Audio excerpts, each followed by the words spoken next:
The world is in the midst of an epic food crisis, and unfortunately, it's only going to get worse. Hey guys, Britt here. Welcome to End Times Bible Prophecy. I hope you'll bear with me again today as my voice might give out from being ill recently, but I'm going to dive right in and hopefully we can get through this topic. We're going to talk today about food shortages, famine, and this epic food crisis that is coming to the world in the latter part of this year and well into 2023. That's what we've been saying all year, is that this was coming, and unfortunately it is now here, and it's only going to get worse from here. So we're going to look at a few articles here to find out why. This first one is titled Food Fight: Sri Lanka's Battle for Food Security. It says global disruptions have impacted food supplies worldwide. However, Sri Lanka's food insecurity is largely a result of the prevailing economic crisis, coupled with short-sighted policies enforced by local policymakers. The overnight ban on chemical fertilizer imports has been costly and generated a lower harvest, and that's one of the key things that's leading to this crisis. Not just in Sri Lanka, but all over the world. So let's think about that concept of fertilizers. Although the ban has since been reversed, it continues to have ripple effects on the food system. The drastic drop in domestic yield has driven policymakers to spend more money importing necessary commodities previously produced locally, including staples like rice. This move has been detrimental at a time when foreign reserves are lacking. Additionally, import controls imposed by the government have led to certain food items becoming scarce. These supply shortages have led to increases in the prices of essential foods, with food inflation reaching 95% in September. Sri Lanka ranks among the top 5 countries with the highest food price inflation. So we're seeing this massive rise in food price inflation in Sri Lanka, and it stems from their short-sighted ban, probably, I believe it was a year and a half ago, on the use of chemical fertilizers. And overnight, their production dropped significantly. And now they're in this situation where they don't have the resources to import all the food they need. And this is really turning into a major crisis in Sri Lanka. But Sri Lanka isn't alone. This is from the Malaysia Sun. It says flood situation in Pakistan may threaten food security. Pakistan is staring at a possible food crisis as the production of wheat in the upcoming season is expected to drop owing to low profit margins that are forcing farmers to look out for alternative crops.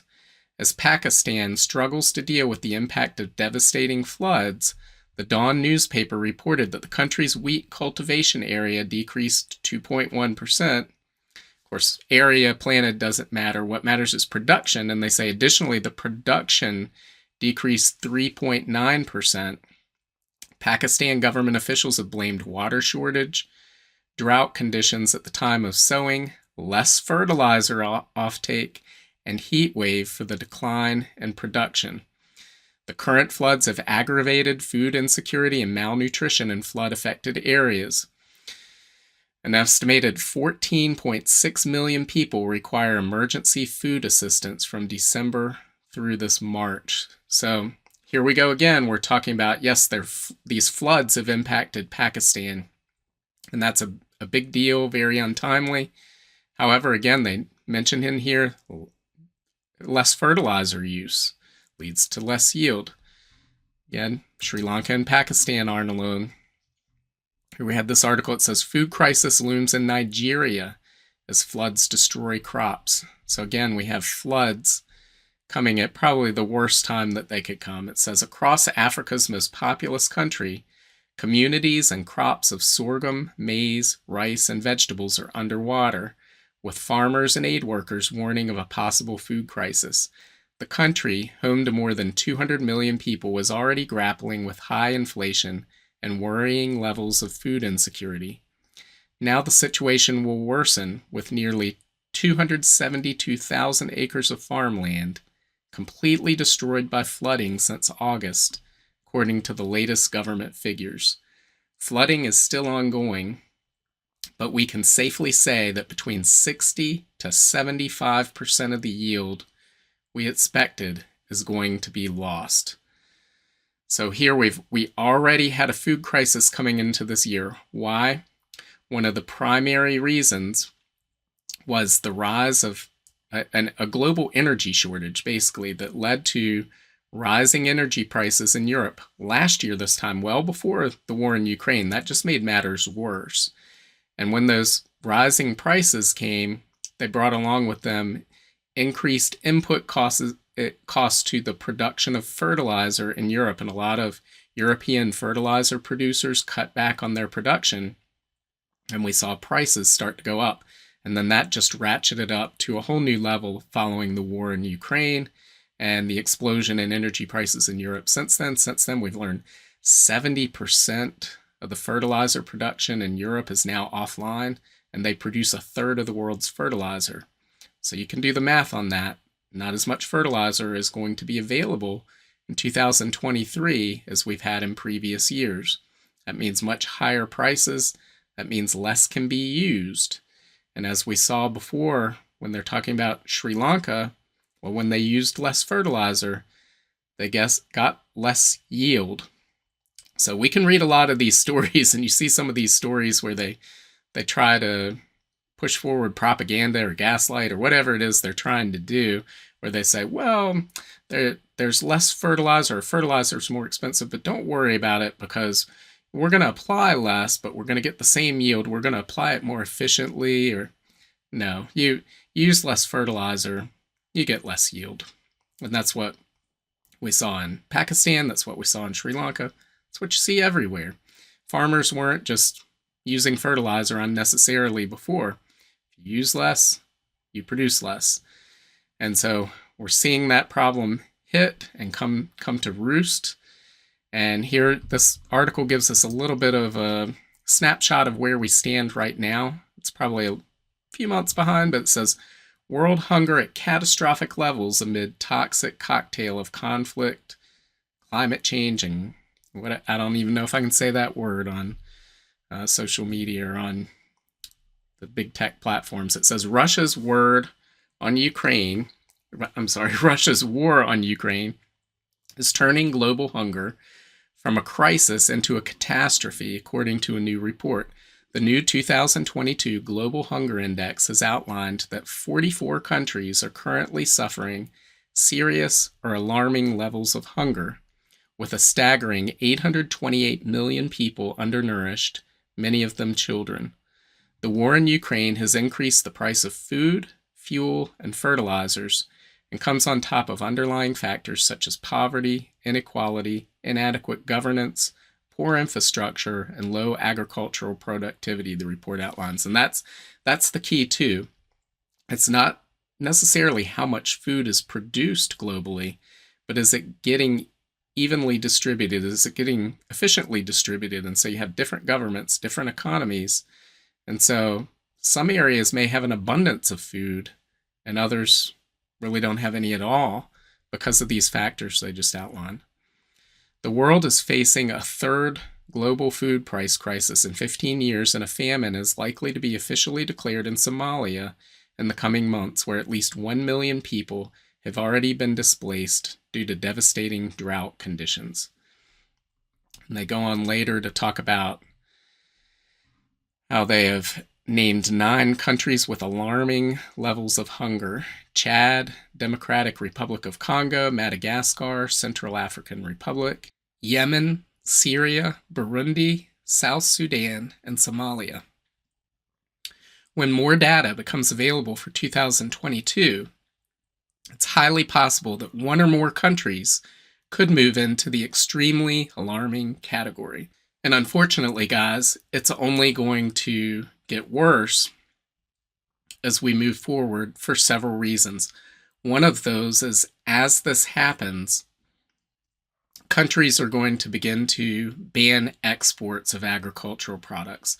It's really difficult for a politician to say, yes, we're going to export food we have, when you have people at home who are either starving or dealing with record food price inflation. And so you're going to see country after country start to ban products, the export of certain products, until eventually it becomes the whole world closing its borders to trade of agricultural products. So, as an example, we can look here at this Yahoo article. It says China restricts exports of cornstarch, signaling supply worries. China has curbed exports of cornstarch in a signal that the world's biggest corn importer is likely worried about local supplies.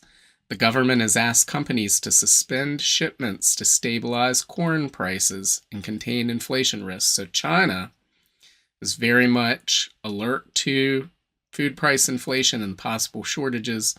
They're banning the export of these corn products. In India, we read, India rice export curbs to end a decade of price stability. India's recent curbs on rice exports could trigger a rally in global prices after more than a decade of stability, traders said, as New Delhi's protectionist move coincides with falling output and other major producers and rising global demand. Even uneven monsoon rains hit rice planting in India, prompting the export restrictions in September, and floods have cut output in Pakistan, even as consumption has grown in top importers such as Bangladesh and the Philippines. That's why forecasters are saying global demand will outstrip production in 2022-2023. This is bad for Asian and African countries that use rice as a staple, some of which import as much as 60% of their supply. So a lot of countries depend on India. I believe India is responsible for almost 40% of the rice exports in the entire world. And so this definitely has an impact on the price and availability of rice. And then they had this follow-up article in the print. It says, have enough stocks of grains, could sell wheat in open market if needed, Modi government says. Consumer Affairs Minister says there was nothing to worry about, adding steps taken by the government have helped to keep a lid on grain prices. So this goes on talking about, there's nothing to worry about. It says India has sufficient stocks of rice and wheat, and the government will sell wheat in the open market if needed to control prices, the most senior civil servant at the Ministry of Consumer Affairs, Food and Public Distribution said on Monday. Well, I don't know about you. My experience is whenever the government comes out and gives an official denial of something, most often it turns out to be true, especially when they can say later and it comes out later that it was true. Well, yes, we knew all along that that was the case, but we didn't want to panic people. That's commonly what you'll hear. It was okay for us to tell that lie because we didn't want to panic people, right? So there's no other reason that they would curb these exports other than that they are concerned about having enough supply to feed their own people at home. Plain and simple. But it's not just India and China. Here we have Mexico. It says Mexico to halt some food exports and bid to curb soaring inflation. Mexico aims to cut the cost of 24 basic goods by curbing food exports and extending a pact with major companies in the latest attempt to tame soaring consumer prices. So here we have another country curbing exports, and again, I believe this is going to spread as countries and citizens become more aware of this impending food shortage because of all these different factors that we've talked about coming together. We had the war in Ukraine, we have less fertilizer usage, less fertilizer production, and therefore less usage. Higher diesel prices earlier in the year. I believe those are also going to go up here soon because we're facing an oil shock. That's a whole different topic we could discuss. But again, food production is being curtailed and there's not going to be enough to go around, and so these countries are going to be putting up export bans. What does that mean? Well, that means that countries with higher economic output like China, South Korea, Japan, the United States, European countries, they will be going out and buying up the exports that are available, they'll be bidding those up. And countries with less economic power, such as those that we went over earlier, Sri Lanka and Pakistan, Bangladesh, they aren't going to be able to compete on the open market.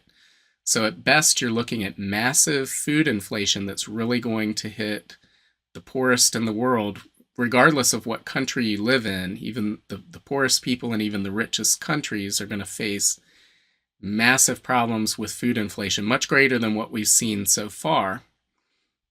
So this is not going to get better, unfortunately, and everything that we had talked about earlier in the year, it looks like it's playing out just as we thought, unfortunately.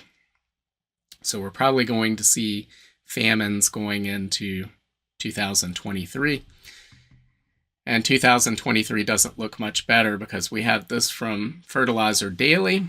Again, we talked about the key is fertilizer. You use less, you get a lower yield. This says, German farmers warned of nitrogen fertilizer shortages. The high cost of natural gas can lead to an acute shortage of nitrogen fertilizers, which in turn will cause a drop in crop yields in Germany by 30 to 40%, said Joachim Ruckweed, president of Deutsche Bauernverband. I'm not sure if I pronounced that right, but it's a farmers association. Says, according to his statement, normal natural gas prices should be a priority to ensure the stable operation of mineral fertilizer plants, farms, and food industries. Along with other farmers' associations, he called on German authorities to rethink their policies. All restrictions that lead to a shortage of natural gas, and as a result, food, must be removed. We need to focus on sustainable agriculture, their message says. So here, this expert, the Farmers Association, is saying that Germany is looking at a drop in crop yields of 30 to 40% due to a shortage of fertilizers due to the high cost of natural gas. And his solution is normal, and I would assume when he says normal natural gas prices should be a priority, he's expecting natural gas prices from 2 years ago, 3 years ago, are necessary or a priority to ensure the stable operation of fertilizer plants, farms, and food industries. Guys, that's not going to happen in Europe anytime soon. So where does that leave us? Because he's saying a shortage of natural gas and as a result, food, because he knows that natural gas is a key input in fertilizer. You raise its cost. These companies in Europe can't afford to compete on the global market, so they shut down production. There's not enough capacity at the plants that are producing around the world to produce enough for next year. They just can't double their capacity if they're already at 100%.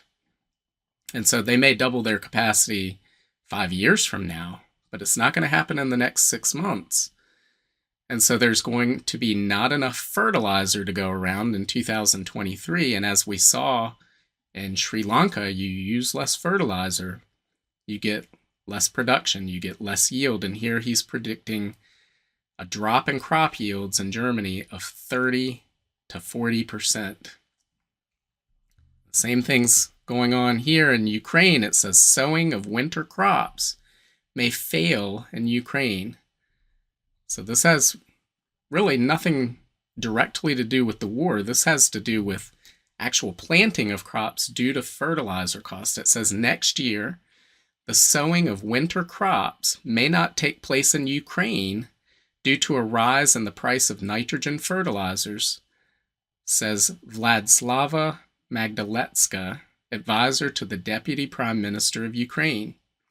Unfortunately, nitrogen fertilizers are very expensive now and will cost even more because they require large amounts of natural gas during their production. This in turn may lead to the fact that our agricultural sector will refuse to sow winter crops.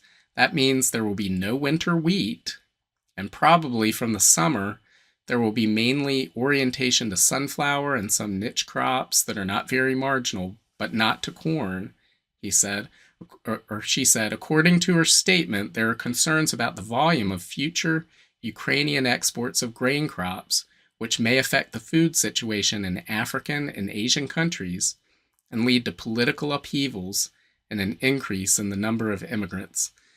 As this is a huge deal, even with the war in Ukraine this past year, supplies of Ukrainian grain have still, some of them have made it out of the country. But here they're saying, because of the price of fertilizer, they may not even plant certain winter crops, winter wheat and corn. As Ukraine is responsible for 11% of the world's corn exports. So 11% of all the corn exports in the world come out of Ukraine. 8.5% of all the world's wheat exports come out of Ukraine. You can't just get rid of those and expect that it's not going to have a major impact on those countries that are dependent on those exports. And again, even if you take those away and there's still exports to be bought, you lower the supply, demand stays the same, the price is going to skyrocket. That leads to food price inflation. It leads to countries outbidding. The powerful economic countries are going to outbid those that aren't as powerful economically. And you're going to have shortages in those countries. You're going to have outright famines in those countries that had the lowest GDP per capita. And you're going to have soaring food inflation for the poor, even among the richest countries in the world. So this is not good. You know, I know this sounds like bad news, but again, the good news we always talk about here is Jesus is coming. And famine was one of the signs Jesus told his disciples to look for when they said, what are the signs of your coming in the end of the age? You're coming to establish your kingdom. He gave them a number of signs. He talked about pestilence, right? We've certainly seen that in the last few years. He talked about rumors of war. We definitely see that. And he talked about famine, and he said that those events would occur like birth pains. In other words, they would increase in frequency and intensity as the time of the main event neared. And we see that happening. We've seen the greatest famines in world history have mostly happened in the last 200 years, most of them in the 20th century. And I unfortunately believe we are on the verge of probably the greatest famine in world history here in the next year or so. Again, I hope and pray that I'm wrong about that. I would love to be standing here next year and say, wow, I really missed that one. I was totally wrong about it. But it doesn't look that way right now. So what can we do? Well, we can pray. We can do what we can to take care of ourselves, our families, our neighbors. We can put aside some funds or some food to try to give to charities to get food to the people that need it in the year ahead. So, guys, leave your comments below. Let me know what you think. If you have other articles on this topic, feel free to post them here. Make sure to like and share this. God willing, I'll see you tomorrow. If you want to learn more about the end times and Bible prophecy, make sure to sign up for my free monthly newsletter and get your copy of my free ebook, 7 Signs of the End Times. Just follow the link in the description to get your free book. Also, make sure to check out all of my books. Just look up Britt on Amazon, Barnes & Noble, Apple iBooks, Google Books, Kobo, or anywhere books are sold. Thanks for watching today, and until next time, keep your eyes fixed on Jesus, the author and perfecter of our faith.